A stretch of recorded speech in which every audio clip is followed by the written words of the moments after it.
todas las edades de la Iglesia cristiana ha habido ciertos pasajes que han sido una bendición para los que están atravesando sufrimiento y muerte. Supongo que se podría hacer una lista de estos pasajes: Juan 14, 1 Corintios 15, Salmo 23, Isaías 41 y 42. Pero en este pasaje tenemos ante nosotros un pasaje de la palabra de Dios que nos proponemos estudiar y que tiene en sí las semillas del estímulo para los afligidos. Es una porción de la palabra de Dios llena de belleza y consuelo. Es un cuadro invaluable del estado final de los muertos benditos. Leemos en Apocalipsis 7:9. Después de esto miré, y he aquí una gran multitud, la cual nadie podía contar, de todas naciones y tribus y pueblos y lenguas, que estaban delante del trono y en la presencia del Cordero, vestidos de ropas blancas y con palmas en las manos. Juan usa aquí una frase para describir a este grupo en el cielo que usa varias veces en el libro de Apocalipsis. Es la frase que se traduce de todas naciones y tribus y pueblos y lenguas. Esta descripción en particular se halla en otras partes del libro de Apocalipsis. Por ejemplo, de 5:9, 11:9, 13:7, 14:6, 17:15. Pienso que a Juan le gustaba en particular esta frase descriptiva porque había estado en muchas de las grandes ciudades de su día y había caminado por los sectores densamente poblados y cosmopolitas. Juan pinta el cielo de esta manera: personas de toda clase concebible de nación, raza y tribu. Juan usa esta frase y la usa con gran énfasis. Cuando vemos a esta gran multitud reunida, según nos dice el versículo 9, surge una pregunta, y la pregunta es esta: ¿quiénes son estas personas? ¿Quiénes forman esta multitud que está en el cielo, reunida alrededor del trono, vestida con ropa blanca y con palmas en las manos? Para empezar, sabemos en primer lugar que la multitud no es la iglesia. Algunos han tratado de decir que se trata de la iglesia cristiana. He leído comentarios de hombres que creen que se trata de la iglesia de Jesucristo reunida, pero evidentemente no han leído la primera parte del libro. Porque como hemos explicado en mensajes anteriores, sabemos que la iglesia ya está en el cielo. Llega ya entre los capítulos 3 y 4. La iglesia ya está reunida en el cielo y está representada por los 24 ancianos. Se les ve sentados ante el trono, no de pie. Los 24 ancianos representan a la iglesia. Ya está en el cielo. Así que esta multitud no puede ser la iglesia cristiana. Nótese también que uno de los ancianos le pregunta a Juan quiénes son esas personas. De hecho, hay un modismo griego muy interesante aquí. Leemos: entonces, uno de los ancianos habló, diciéndome: estos que están vestidos de ropas blancas, ¿quiénes son? ¿Y de dónde han venido? Yo le dije: Señor, tú lo sabes. Ahí está el modismo y quiere decir: no lo sé. En otras palabras, ¿cómo se supone que yo debería saberlo? Juan dice: yo acabo de llegar, no lo sé. ¿Quiénes son estas personas? Juan miró al grupo y no reconoció a nadie. En ese grupo no había nadie que Juan conociera. No puede haber sido la iglesia. Juan acababa de haber pasado mucho tiempo con las personas de la iglesia. Conocía a varias personas en la iglesia, pero no vio ahí a nadie que conociera. Así que esta no es la iglesia de Jesucristo, porque de lo contrario Juan hubiera reconocido a algunos de ellos. Muchos que han estudiado la Biblia y el libro de Apocalipsis han notado las diferencias entre este grupo de gentiles que están reunidos aquí, en la última parte del capítulo 7, y el grupo de creyentes que están reunidos en el capítulo 4. Permítanme indicarles algunas de las diferencias entre los dos grupos para que vean que este grupo en el cielo no es la iglesia de Jesucristo que ha sido arrebatada. Son dos grupos diferentes. Son distintos porque la iglesia no atraviesa la gran tribulación. ¿Recuerdan? No atravesaremos la tribulación. Pero este grupo, cuando se les pregunta de dónde han venido, la Biblia dice que dijeron: salimos de la tribulación. En otras palabras, Hemos atravesado la tribulación y acabamos de salir de ella. Así que no es el mismo grupo. Estas personas llevan ropa blanca, pero se nos dice que la iglesia lleva vestiduras blancas. Estas personas están de pie ante el trono, pero la iglesia está sentada alrededor del trono. Las personas de la iglesia llevan coronas. Estas personas no tienen coronas. Los que ya están reunidos alrededor del trono tienen arpas. Al mirar en este pasaje bíblico, se ve que estos no tienen arpas. Lo que llevan son palmas. Las personas en la primera parte del libro cantan un nuevo canto. Estas personas claman con fuerte voz. Hay muchas diferencias entre estos grupos. Lo que se entiende al estudiar el libro de Apocalipsis es que no hay un solo grupo que abarque todo lo que está pasando ahí hasta que se llega al final del libro de Apocalipsis. Entonces, todo se reúne y entramos a la eternidad como una gran familia. Pero hasta que llegue ese tiempo, hay representantes de todas las varias etapas de la obra de Dios. Los judíos están ahí, la iglesia está ahí, y ahora, este grupo que vemos es la multitud de santos, básicamente gentiles, que han sido salvados durante el periodo de la tribulación. Son personas que han sido ganadas para Cristo por los 144,000 evangelistas judíos.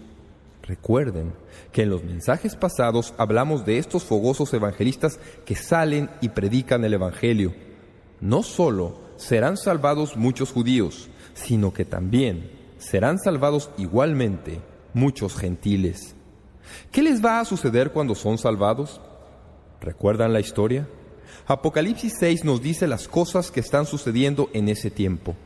Cuando un evangelista judío llega a una población y realiza una campaña de evangelización, si lo hace de la manera en que lo hacemos hoy, extenderá la invitación y las personas pasarán al frente para responder a esta invitación, y tan pronto como la persona confiesa a Jesucristo como su Salvador, será un hombre marcado en términos inequívocos. La Biblia dice que la mayoría de los santos del periodo de la tribulación morirán como mártires. Algunos morirán debido a los terremotos, algunos morirán debido a la guerra y a la peste, otros serán el objeto de persecución especial de parte del gobernador mundial. Serán perseguidos hasta la muerte, como lo fueron los judíos en la Segunda Guerra Mundial. No se les permitirá adorar a Cristo, pero debido a que no adoran a la bestia, estarán bajo sentencia de muerte. Se puede leer de eso en Apocalipsis 13. Los que reciban a Cristo en ese tiempo se verán frente a la solemne alternativa de bien, sea renunciar a Cristo o adorar a la bestia, o ser masacrados. Los matarán. El resultado será miles y miles de mártires durante la tribulación. ¿Qué le sucede a la persona que muere como mártir? Sale de este mundo y va al cielo. ¿Quiénes son los que forman esta multitud entonces que está alrededor del trono? Estos son los que han salido de la gran tribulación y han lavado sus ropas y las han emblanquecido en la sangre del Cordero. Han sido salvados en el periodo de la tribulación y hay multitud de ellos. De hecho, la Biblia dice que son tantos que nadie los puede contar. Un comentarista dice que esto no quiere decir que no se les pueda contar. Simplemente quiere decir que no había computadores cuando esto fue escrito. Lo que dice es que ningún hombre puede contarlos, ningún hombre puede mirar a la multitud y decir exactamente cuántos hay. Ahora bien, en esta cosecha de almas que es el resultado del trabajo de los evangelistas judíos, estamos viendo cumplida la profecía de que el Evangelio será llevado a toda lengua y nación, y entonces vendrá el fin. Debo hacer una pausa aquí y aclarar algo que debemos tener bien claro. Tal vez hayan oído algunos decir que uno de los énfasis de la evangelización en este día y tiempo es que necesitamos predicar el Evangelio a toda criatura, y que cuando este Evangelio sea predicado a toda criatura y algún día la última persona del planeta va a oírlo, sea salvada o no, entonces Jesucristo podrá volver por su iglesia. Pero hay algo que anda mal en eso. No es cierto. Quiero decirles algo. Si hay algo que todavía tiene que suceder antes de que Cristo vuelva por su iglesia, no hay cosa tal como el retorno inminente de Cristo. Amigos y amigas, no queda nada que todavía tenga que hacerse antes de que suceda el rapto. Jesucristo podría venir hoy mismo. Nada queda por hacerse. Nada queda por cumplirse. Algunos dicen que el rapto no puede ocurrir, sino cuando todo el mundo haya oído el Evangelio. El mandamiento de llevar el Evangelio a todo el mundo es ciertamente apremiante en toda generación. Pero la condición de que el Evangelio vaya a todo el mundo no es una condición para el rapto, sino para la segunda venida de Cristo. No hay condiciones que falten por cumplirse antes de que Cristo arrebate a su iglesia.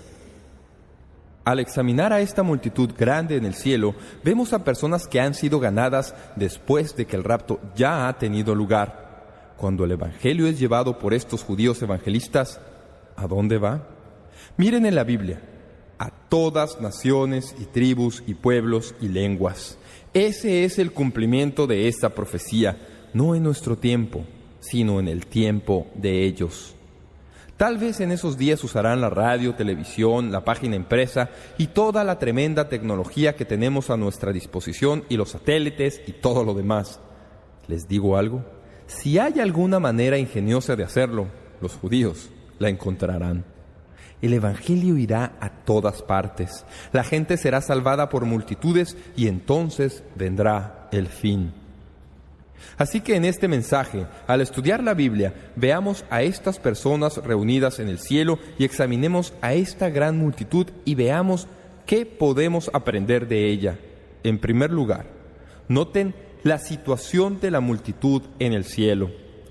Se nos dice en el versículo 9 del capítulo 7 que están delante del trono y en la presencia del Cordero. Esa es su situación. Además, la expresión griega nos permite notar que están de pie. Es interesante. La iglesia está sentada. Este grupo está de pie. Pero su posición es de prominencia, de poder y de honor ante el Dios Todopoderoso. Noten, en segundo lugar, no solo la situación de la multitud en el cielo, sino la salvación de la multitud en el cielo. La Biblia dice en el capítulo 7, versículo 9, y de nuevo en los versículos 13 y 14, que estas personas han lavado sus ropas en la sangre del Cordero. Han emblanquecido su ropa en la sangre del Cordero. Dice el versículo 9, vestidos de ropas blancas. El versículo 13, están vestidos de ropas blancas. Y el versículo 14, han lavado sus ropas y las han emblanquecido en la sangre del Cordero.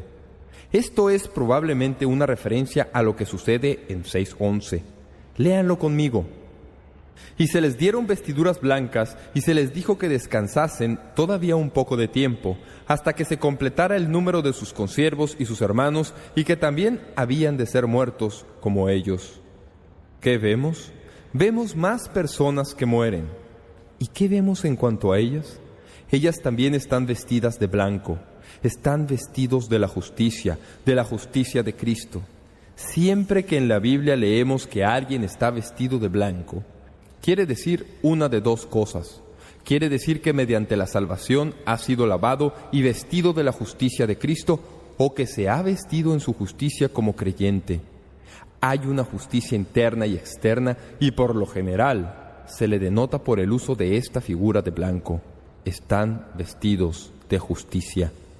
Juan usa aquí una palabra griega muy interesante, y de ahí debemos obtener nuestra palabra estola.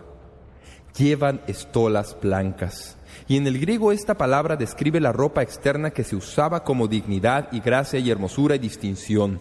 Así que los que están reunidos en el cielo, como veremos en este cuadro, que han salido de la tribulación, llevan sus estolas blancas, que es la justicia de Jesucristo, es su salvación. Noten, en tercer lugar, la seguridad de la multitud en el cielo. La Biblia dice dos cosas en cuanto a su seguridad. Primero, tienen palmas en la mano. En segundo lugar, dice en el versículo 15 que Dios mora entre ellos. Examinemos estas cosas una a la vez. Primero, la Biblia dice que los que están en el cielo tienen palmas en la mano. ¿Qué quiere decir eso? No se puede reconocer el significado de las palmas de inmediato en este pasaje. Tenemos que retroceder y estudiar la Biblia para figurarnos de qué se trata. Las palmas, si recuerdan la historia, eran una parte de la celebración de una fiesta judía llamada la Fiesta de los Tabernáculos. Durante esta fiesta, los judíos construían cabañas, construían una especie de chozas y vivían en ellas por un periodo de tiempo. Llevaban consigo palmas para recordar la liberación que Dios les había provisto de la terrible esclavitud en Egipto. La celebraron de una manera especial cuando el pueblo salió del cautiverio en Babilonia. Cada vez que los judíos habían estado en problemas, en dificultades, en tribulación, cuando salían, había una nueva celebración de la fiesta de los tabernáculos. Era una celebración encaminada especialmente a la nación judía para recordarles cómo Dios los había sacado de los tiempos de gran dificultad y tribulación y prueba. La celebraron especialmente cuando el pueblo salió de Babilonia. Ahora, de nuevo, Dios había librado no necesariamente solo a los judíos, sino que Dios había librado a todos sus hijos de la ira del anticristo y del periodo de la tribulación en la tierra, y las palmas expresan el gozo de la liberación total y completa. Esto explica en parte el uso de palmas en el Domingo de Ramos. Permítanme leerles Juan 12, 12 al 13. El siguiente día, grandes multitudes que habían venido a la fiesta al oír que Jesús venía a Jerusalén, tomaron ramas de palmera y salieron a recibirle y clamaban: «Hosana, bendito el que viene en el nombre del Señor, el Rey de Israel». ¿Por qué estaban celebrando? No sabían lo que estaban celebrando. Pensaban que estaban celebrando su liberación del dominio romano. Eso era lo que pensaban. Jesús era un rey, iba a venir y a expulsar a los romanos y así podrían ser una nación de nuevo. Los que están en el cielo celebran el gozo de haber salido de la tribulación, de una manera similar al tiempo cuando los hijos de Israel regresaron del cautiverio y construyeron cabañas con ramas de palmas.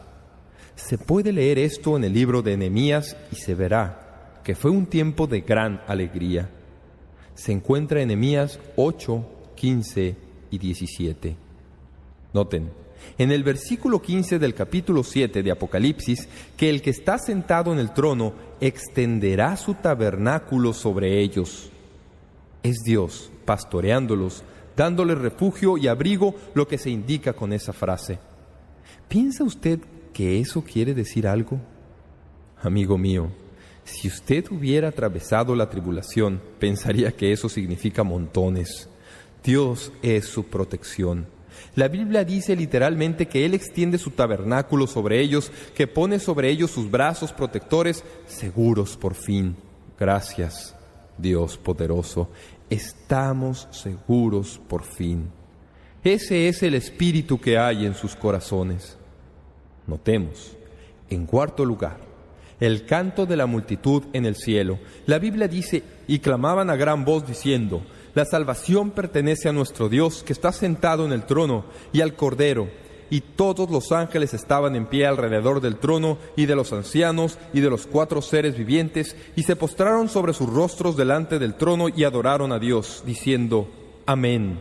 La bendición y la gloria y la sabiduría y la acción de gracias y la honra y el poder y la fortaleza sean a nuestro Dios por los siglos de los siglos. Amén. Ahora, la multitud alaba a Dios por su salvación. Eso es obvio. Han llegado al cielo, han salido de la tribulación, han sido salvados del caos, están de pie alrededor del trono y están adorando a Dios. Están adorando a Dios porque han sido librados. No han sido librados simplemente en el sentido de que han sido sacados de la prueba, sino que han sido librados en el sentido de que se les capacitó para conquistarla en el poder de Cristo. William Barclay, en su comentario, explica lo significativo de la clase de liberación que estas personas han experimentado y nos ayuda a entender por qué están regocijándose. Dice: no es la liberación que saca del problema al hombre, sino la que le hace atravesar triunfalmente el problema. no hace la vida más fácil, sino que hace la vida grandiosa. ¿No es parte de la esperanza cristiana una vida en la que al hombre se le evita todo problema y aflicción? La esperanza cristiana es que el hombre en Cristo puede soportar toda clase de problema y aflicción y permanecer firme en todo eso y salir en gloria al otro lado. Eso es lo que son estas personas. No evadieron nada, lo atravesaron todo. Sintieron todo el aguijón de la tribulación, dieron sus vidas, derramaron su sangre, pero fueron librados y conquistaron, porque en Cristo ahora han vencido, tal como nuestro Señor fue vencedor. Ellos han vencido, están celebrando en el cielo las cosas que han vencido. Hallé un antiguo poema escrito por Christopher Wordsworth en 1862. Él está un poco confuso respecto a lo que sucede aquí, pero la mayoría de su poema es muy bueno. Esto es lo que dice. Escribe acerca de la adoración. Oigan el sonido de las voces santas cantando en el mar de cristal. Aleluya, aleluya, aleluya, Señor, a ti. Multitudes que nadie puede contar, como las estrellas en la gloria, vestidos de ropas blancas, teniendo en sus manos palmas de victoria. El patriarca y el profeta que prepararon el camino de Cristo, la soltera consagrada y la dama piadosa, las viudas que velaron en oración, el rey, el apóstol, el santo, el confesor, el mártir y el evangelista, unidos en santo concierto cantando al Señor de todo, están ahí. Han salido de la tribulación, han lavado sus ropas en la sangre, las han lavado en la sangre de Jesús. Fueron probados y se mantuvieron firmes, sufrieron mofas y cárcel, fueron apedreados, atormentados, aserrados, matados con espada. Han conquistado a la muerte y a Satanás por el poderoso Cristo, el Señor. Marchando con tu cruz como estandarte, han triunfado, siguiéndote a ti, el capitán de la salvación, a ti, su Salvador y su Rey. Gozosamente, Señor, contigo sufrieron gozosamente, Señor, contigo murieron. Y por la muerte a la vida inmortal nacieron y fueron glorificados. Ahora reinan en gloria celestial, ahora andan bajo la luz de oro, ahora beben como de un río bendición santa e infinita. Dios de dioses, el unigénito, luz de luces, Emmanuel, en cuyo cuerpo unidos todos los santos moran para siempre. Derrama sobre nosotros de tu plenitud para que podamos para siempre. A Dios el Padre, a Dios el Hijo y a Dios Espíritu Santo adorar. Ese es el cuadro. Eso es lo que sucedió. Han salido de la tribulación, se regocijan en todo lo que tiene lugar ahora en Cristo y finalmente han llegado a su hogar. Se han acabado sus problemas y ahora pueden cantar. Tal como nuestro Señor fue recibido en Jerusalén por los gritos de Hosana, así estos convertidos gentiles proclaman salvación al Señor en el cielo, y el canto de los redimidos despierta el coro angélico que comienzan a proclamar, y la descripción séptuple de alabanza se oye en el cielo de nuevo conforme comienza la adoración. Luego, noten, en quinto lugar, el servicio de la multitud en el cielo. Leemos: por esto están delante del trono de Dios y le sirven día y noche en su templo, y el que está sentado sobre el trono extenderá su tabernáculo sobre ellos. Continuamente hay personas que me preguntan, ¿qué vamos a hacer en el cielo? Pues bien, hay dos cosas que hemos aprendido en este mensaje. Este es un cuadro del cielo, aunque no es el cielo que conocemos. En primer lugar, vamos a cantar. Vamos a adorar. En segundo lugar, vamos a servir. Noten lo que dice: le sirven día y noche en su templo. Alguien dirá: Pastor Jeremiah, ya lo atrapé. No hay noche en el cielo y aquí dice que van a servirle día y noche. Lo que esto quiere decir es simplemente que van a continuar sirviéndole sin preocuparse por el tiempo. Esto es muy interesante. En el Antiguo Testamento el privilegio de servir a Dios día y noche estaba reservado para dos grupos de personas: los levitas y los sacerdotes. Eran los únicos que podían servir a Dios día y noche. Leemos en Primera de Crónicas 9:33. También había cantores, jefes de familia de los levitas, los cuales moraban en las cámaras del templo, exentos de otros servicios, porque de día y de noche estaban en aquella obra. Cuando los gentiles estaban en la tierra, nunca se les permitió servir en el templo. Ni siquiera podían entrar al templo. De hecho, ningún gentil podía pasar más allá del atrio de los gentiles, bajo pena de muerte. Un israelita podía pasar por el atrio de las mujeres, pero no más allá. Más allá estaba el atrio de los sacerdotes, al que solo podían entrar los sacerdotes. Pero en este templo, el camino a la presencia de Dios está abierto para todas personas de toda raza, y ahora ellos participan en servicio alegre e incesante, yendo y viniendo sirviendo a su Dios. No hay barreras, no hay restricciones, hay una apertura absoluta y total al trono de Dios en el cielo. La referencia a servir día y noche simplemente significa que en ese tiempo, y esto realmente me animó, no habrá necesidad de dormir o descansar para poder servir continuamente. No estarán sujetos a ninguna de las limitaciones que nos frustran aquí abajo. Podrán servir a Dios continuamente, y aquí también se hace referencia a la maravillosa oportunidad de comunión personal, porque el Señor mismo va a morar con ellos. ¿Pueden imaginarse servir a Dios y tener a Dios ahí mismo? Simplemente tener comunión con Él y servirle, y continuar haciéndolo ad infinitum, para siempre, por los siglos de los siglos, servir al Señor. Algunos piensan que no va a ser nada divertido, y si usted piensa eso, es porque nunca ha servido al Señor como es debido. Si usted sirve al Señor, descubrirá que es el gozo más grande que hay en el mundo. Líbrese de las limitaciones terrenales y de los problemas que son nuestra parte debido a nuestra carne, y servir a Dios es lo más maravilloso que una persona jamás pudiera experimentar. Noten, en sexto lugar, el pastoreo de la multitud en el cielo.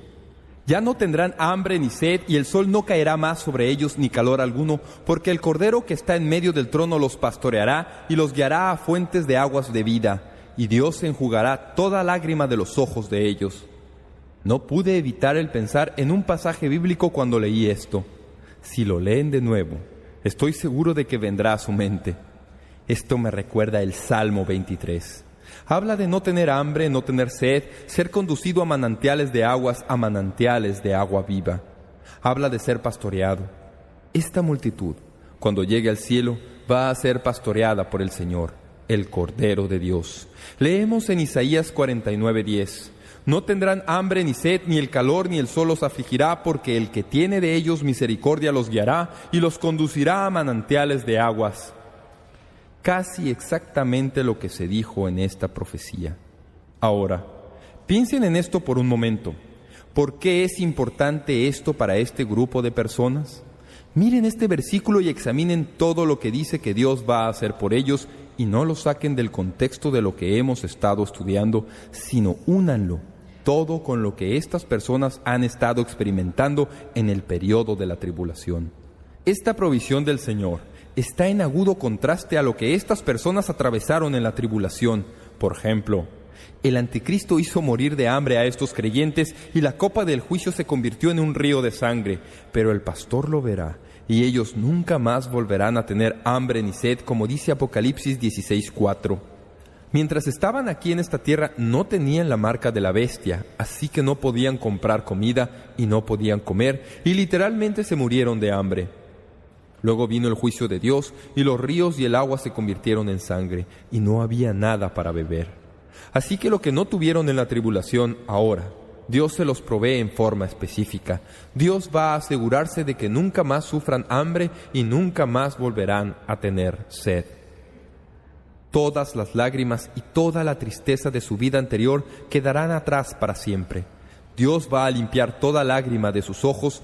No es difícil imaginar el intenso sufrimiento que estas personas deben haber atravesado durante el reinado de la Trinidad diabólica. Porque leemos que durante ese tiempo habrá calor tan grande que derretirá todo. Habrá algunos cambios en la atmósfera que harán imposible que uno esté al aire libre, bajo los rayos del sol, porque la atmósfera que nos protege incluso en un día muy caliente habrá sido quitada durante este tiempo de juicio. El calor calcinante del sol caerá y literalmente quemará hasta calcinar a las personas durante la tribulación. Pero noten lo que dice aquí. Esto no tiene ningún sentido a menos que se le entienda. Dice: ya no tendrán hambre ni sed, y el sol no caerá más sobre ellos, ni calor alguno. Nunca más tendrán que atravesar eso de nuevo. Dios lo ha resuelto todo. Están en el cielo ahora. Esos días ya quedaron atrás. Todo eso se ha acabado. Así que ven que lo que Dios hizo fue poner aquí unas pocas cosas para recordarnos que cuando lleguemos al cielo, las tribulaciones que nos plagaron aquí van a quedar atrás.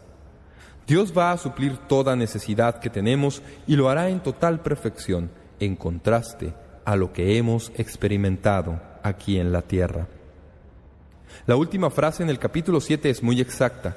Noten que esa última frase será tal vez la que será además bendición para todos nosotros, y es una frase que se abre camino a muchos sermones en cuanto a la muerte y a muchos sermones funerales, a veces para consolar a las personas.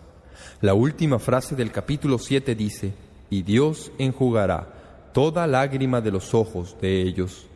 La frase original no es exactamente como se le ve, es incluso más fuerte. No dice que secará las lágrimas, ni siquiera dice que las limpia. El texto dice que las elimina de modo que no quede nada. En otras palabras, ya ni siquiera habrá posibilidades de llorar. Dios no solamente seca las lágrimas, no solo las limpia, elimina las lágrimas de nuestros ojos de manera que no tengan lugar de nuevo. No habrá más lágrimas cuando Dios las elimine. Pero escuchen con atención algo que algunos dicen: pastor, no hay lágrimas en el cielo.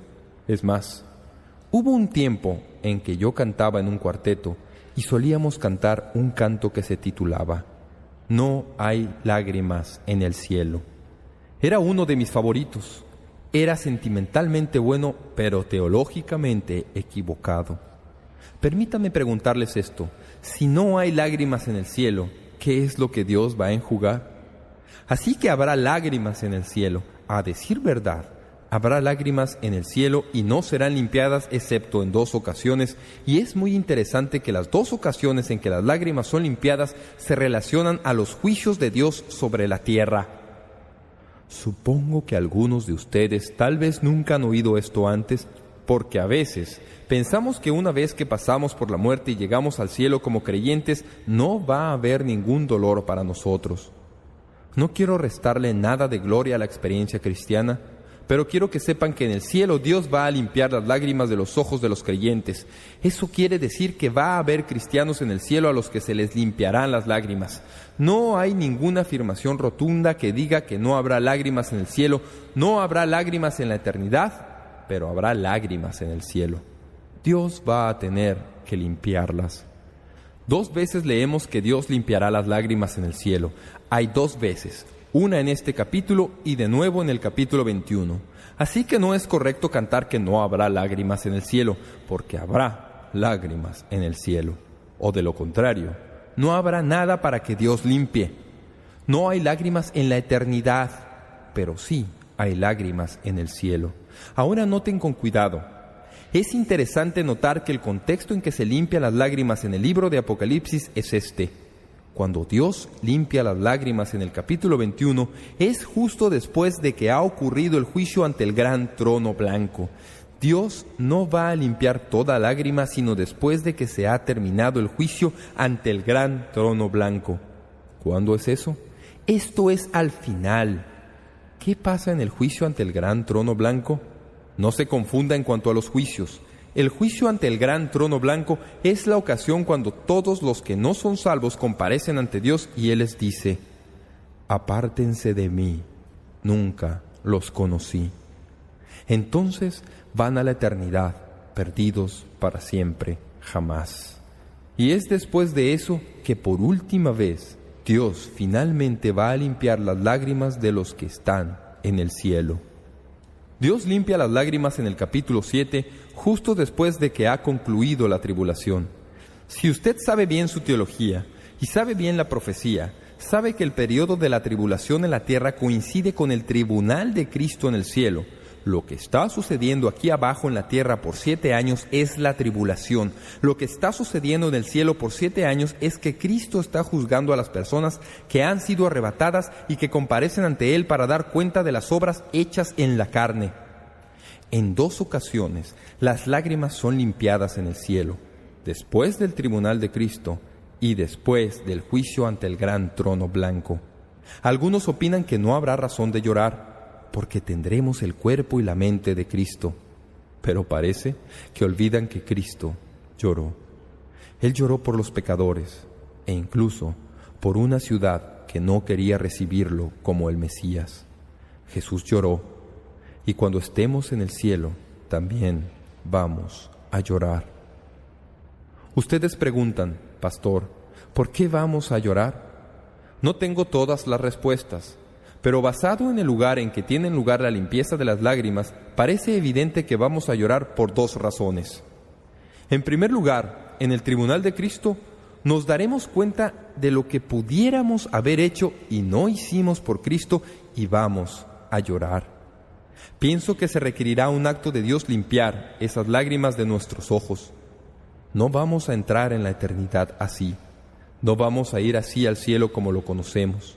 Pero sí les digo que cuando uno mira hacia atrás a toda una vida, si ha sido desperdiciada, si la ha arruinado, si la ha despilfarrado, de cuando en cuando oigo que alguien me dice, ¿sabe lo que voy a hacer, pastor? Yo no creo en eso de la religión. Voy a decirle algo, voy a divertirme, voy a vivir mi vida, y cuando ya esté cerca de la muerte, entonces voy a recibir a Cristo y voy a ir al cielo. Para mí, eso es el más grande desperdicio que jamás he oído en mi vida. Dios no le hizo a usted para eso. Le hizo para que le sirva. Le hizo para que disfrute al servirle.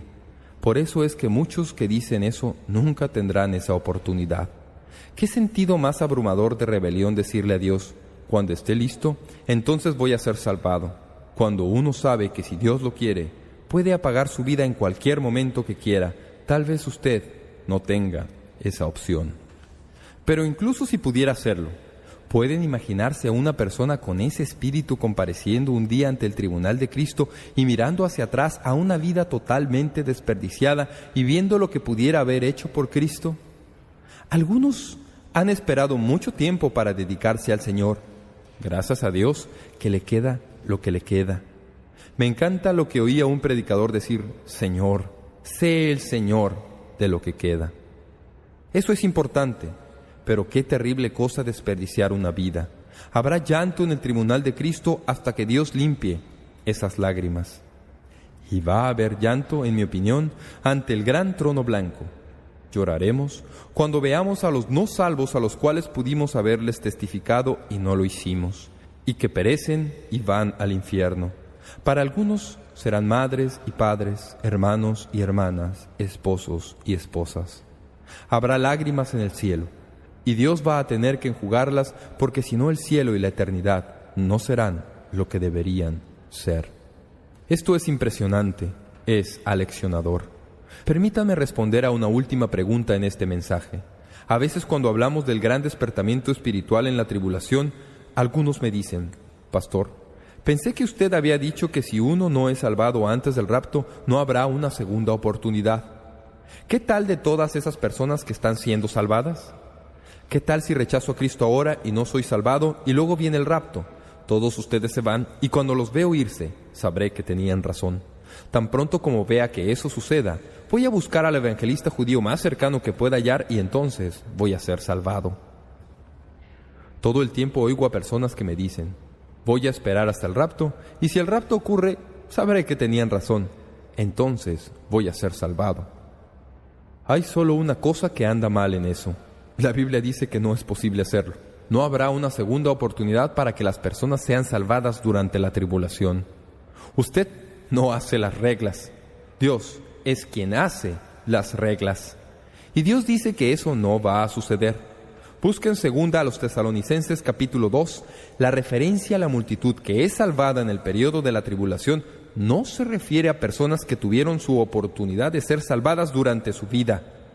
Pablo habla de esto en 2 a los Tesalonicenses 2, 10 al 12. Observen: y con todo engaño de iniquidad para los que se pierden, por cuanto no recibieron el amor de la verdad para ser salvos.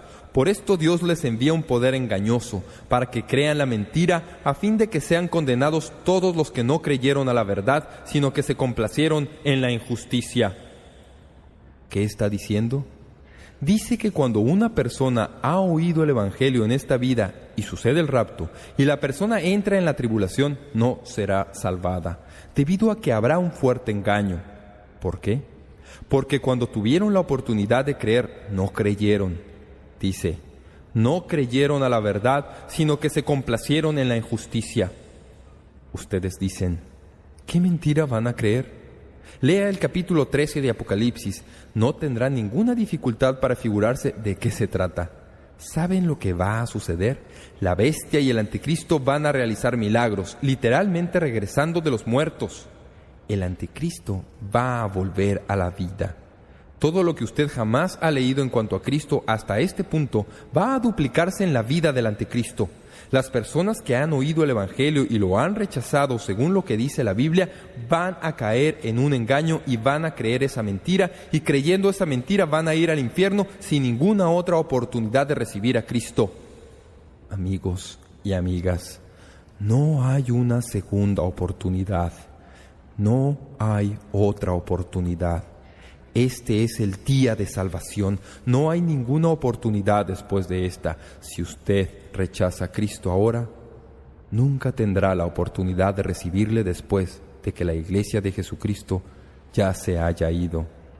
Esta no es la palabra de David Jeremiah. No es una táctica de meterle miedo para asustarlo lo suficiente de modo que haga lo que yo quiero que haga. Amigo creyente, esta es la verdad. Si usted no gana a sus amigos para Cristo ahora, y ellos han oído el testimonio del Evangelio, después del rapto, será para siempre demasiado tarde. Si el rapto tuviera lugar hoy, los que han oído el Evangelio y lo han rechazado serán llevados a la gran tribulación, y entonces el anticristo los engañará, y ese anticristo estará con ellos para siempre jamás en el infierno, lejos de Dios. No hay absolutamente ninguna evidencia en la palabra de Dios de que habrá alguna esperanza para los que rechazan a Jesucristo como su Salvador. No habrá ninguna oportunidad una vez que se acabe el día de gracia. ¿Saben lo que eso significa? Es mejor que lo resuelva ahora mismo. Hágalo ahora mismo. Es mejor que reciba a Cristo ahora. No esté pensando que va a tener otra oportunidad. No se quede diciendo, cuando sea viejo voy a hacerlo. Si espera demasiado tiempo va a pasar la eternidad en el infierno, lejos de Dios. Es el mensaje de la Biblia. Es claro y es directo. Lo más grande en este pasaje bíblico, no obstante, es esto. No es el desaliento de los que descartan la salvación, sino el estímulo de reconocer que cuando atravesamos problemas, cuando pasamos por la tribulación, Dios entiende. ¿Lo sabían? ¿No es maravilloso cómo Dios miró el periodo de la tribulación y vio a estas personas sufriendo? Los llevó a través de ella, y cuando salieron de ella los llevó al cielo y ministró a cada una de sus necesidades personales. Sabía que tenían hambre y les dio de comer. Sabía que tenían sed y les dio algo de beber. Sabía que habían sido quemados por el sol y allá no habrá calor del sol. Los envolvió con estolas blancas de justicia y los amó con amor eterno. ¿Saben lo que he descubierto? Ese es un ministerio que Dios no espera eternamente para realizar. No es un ministerio que espera para hacerlo en la eternidad. Dios está dedicado a eso hoy mismo. ¿Lo ha descubierto usted? Dios sabe su problema y su dificultad. Él quiere enjugar sus lágrimas ahora mismo.